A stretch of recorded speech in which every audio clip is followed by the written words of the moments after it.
Nasdem mengirim pesan kepada generasi muda dan bangsa Indonesia bahwa di balik suramnya wajah demokrasi masih tersisa idealisme untuk melihat bangsa ini lebih baik ke depan.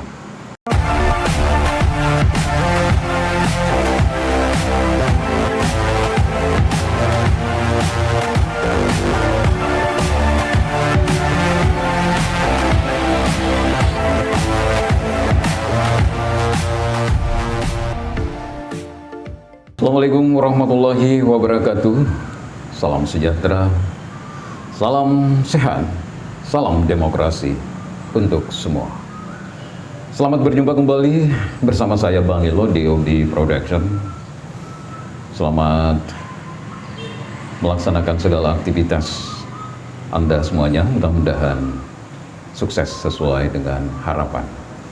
Kalaupun masih ada yang belum tercapai, setidaknya kita bisa mengevaluasi untuk memperbaikinya di hari-hari ke depan tentunya. Nah teman-teman sekalian, kali ini tema yang ingin saya sampaikan adalah Nasdem memberi warna demokrasi pada Pilpres tahun 2024. Terlepas Anies Baswedan jadi maju atau tidak sebagai calon Presiden Republik Indonesia pada kontestasi Pilpres yang digelar pada bulan Februari tahun 2024. Itu kalau linear sesuai dengan tahapan KPU. Selayaknya kita sebagai masyarakat Indonesia yang menjunjung tinggi nilai-nilai demokrasi, persamaan hak politik semua anak bangsa, perlu memberikan apresiasi kepada Bapak Surya Paloh atas keberaniannya sebagai Ketum Nasdem memberikan dukungan kepada Bapak Anies Rashid Baswedan sebagai baca pres yang diusung pada Pilpres tahun 2024. Atas keputusan Nasdem tersebut, tentu banyak pihak yang kaget, bahkan tidak pernah menduga sebelumnya. Karena keputusan Nasdem tersebut dianggap bisa menggugurkan skenario planning jika seandainya presiden threshold 20% itu dijadikan sebagai senjata dalam tanda kutip untuk menghadang calon tertentu untuk menjadi capres di Pilpres 2024, atau paling tidak untuk membatasi banyaknya calon presiden di Pilpres 2024.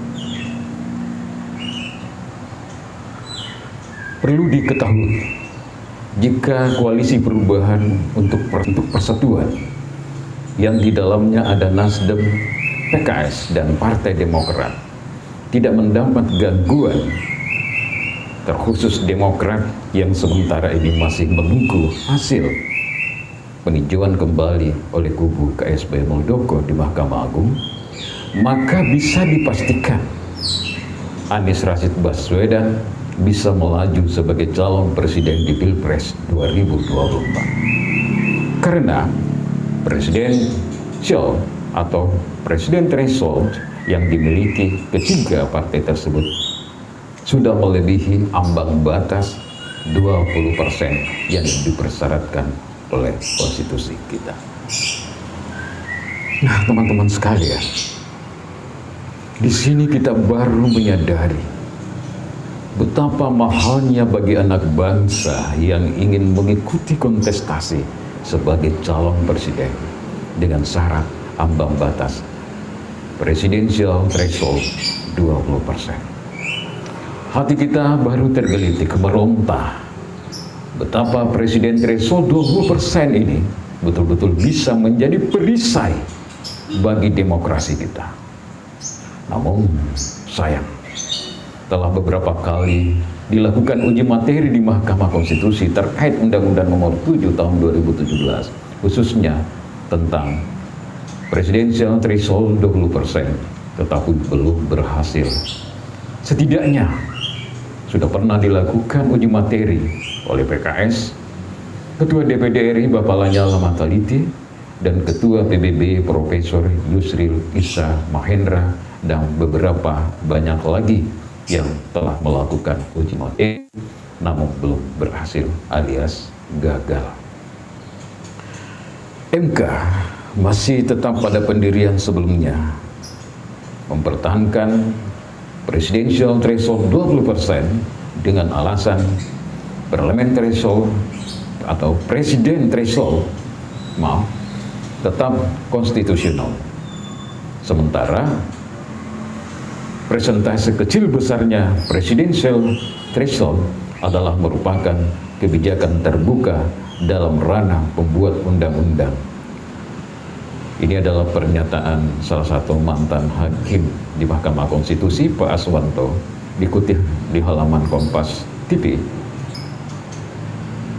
Nah, teman-teman sekalian, coba bayangkan, andai Partai Nasdem tetap satu kata dan sikap pada koalisi pemerintahan, bisa dipastikan demokrasi Pilpres 2024 tidak sehangat saat ini. Toh, yang ikut berkontestasi adalah orang-orang atau figur yang memang sudah diprediksi, bahkan dipersiapkan sebelumnya, yang belum tentu sesuai dengan aspirasi dan kebutuhan mayoritas rakyat Indonesia.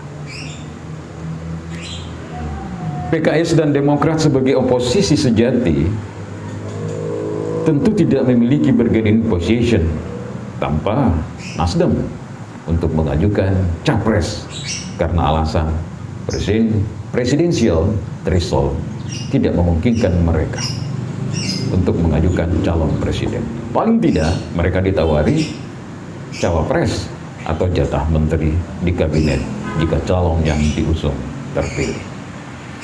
Tidak seperti saat ini, mereka, Nasdem, PKS, dan Demokrat bisa menentukan calon presiden sesuai aspirasi rakyat yang menurut mereka bisa membawa arah baru Indonesia ke depan yang tentu jauh lebih baik. Nah, ini tentu juga harus masih melewati proses demokrasi dalam hal ini Pilpres, di mana rakyat yang berdaulat, rakyat yang akan menentukan siapa di antara kontestan-kontestan nanti yang akan terpilih. Nah, teman-teman sekalian, Nasdem tentu tidak hanya sekedar berani dan menjaga marwah demokrasi, tapi Nasdem kali ini ingin memperlihatkan kemerdekaan sejati partai politik dengan segala independensinya.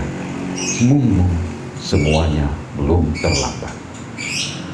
Seperti kata Surya Paloh dalam orasinya ketika memutuskan memilih Anies Rashid Baswedan sebagai baca pres, ia mengatakan di sisa umurnya dia ingin diberikan kesempatan oleh rakyat Indonesia untuk menentukan pemimpin bangsa Indonesia ke depan yang jauh lebih baik. Nah, Nasdem mengirim pesan kepada generasi muda dan bangsa Indonesia bahwa di balik suramnya wajah demokrasi masih tersisa idealisme untuk melihat bangsa ini lebih baik ke depan. Walaupun kemerdekaan sikap Nasdem, mereka terlihat membayar mahal dengan segala konsekuensi dari keputusan yang akan diambil.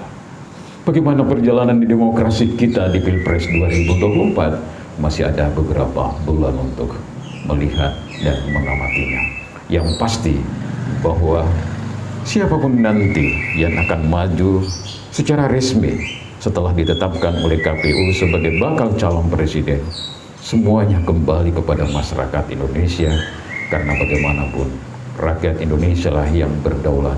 Oleh karena itu, momentum satu kali dalam 5 tahun ini, mari kita jadikan momentum strategis untuk memilih pemimpin bangsa yang betul-betul bisa membawa bangsa ini menjadi jauh lebih baik ke depan. Terima kasih teman-teman sekalian. Saya Bang Ilo, sampai di sini dulu, sampai bertemu kembali di video berikutnya. Salam sehat, salam demokrasi, salam berjumpa kembali untuk video berikutnya.